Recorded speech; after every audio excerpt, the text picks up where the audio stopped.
மூன்றாவது வாரத்திலும் கூட கூலி திரைப்படத்தை பார்க்குறதுக்கு கூட்டம் கூட்டமாக ஃபேமிலி ஆடியன்ஸ் வர்றாங்க. இதை நம்ம சொல்லலை, தியேட்டர்காரங்களே சொல்கிறாங்க. தியேட்டர்காரங்களில் நம்ம வரிசையாக பார்த்துட்டே தான் இருக்கோம். இப்போ டிபிவி மல்டிப்ளெக்ஸ், ஆலங்குளத்தில் இருக்கிற டிபிவி மல்டிப்ளெக்ஸ்லேருந்து ஒரு போஸ்ட் ஒன்று பண்ணியிருந்தாங்க. 16வது நாள் கூலி திரைப்படம் ஸ்டில் ராக்கிங் ஸ்ட்ராங் அப்படிங்கிறதையும் அவங்க போட்டிருக்காங்க. கூலி கண்டினியூஸாக ஹவுஸ்ஃபுல் ஷோஸாக போகுது. ஆடியன்ஸ் எல்லாருமே டிபிவி மல்டிப்ளெக்ஸுக்கு கூலி படத்தை கொண்டாடுறத ரொம்ப மகிழ்ச்சியாக பார்க்குறோம். எல்லாருக்குமே ரொம்ப நன்றி அப்படின்னு சொல்லி டிபிவி மல்டிப்ளெக்ஸ்லேருந்து ஒரு போஸ்ட் ஒன்று பண்ணியிருக்காங்க. அது மட்டும் இல்லாமல் கூடவே ஒரு 3 புகைப்படத்தையும் பகிர்ந்திருக்காங்க. அந்த புகைப்படங்களை பார்த்தாலே தெரியுது கூலி படம் ஆல்மோஸ்ட் ஃபுல்லாக தான் இருக்குது.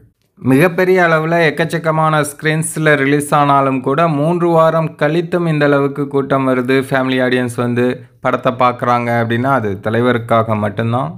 தலைவர் ரஜினிகாந்த் அவர்களுடைய அந்த காந்த சக்தி தான் ஃபேமிலி ஆடியன்ஸை இப்படி தியேட்டருக்கு கூப்பிட்டு வருது.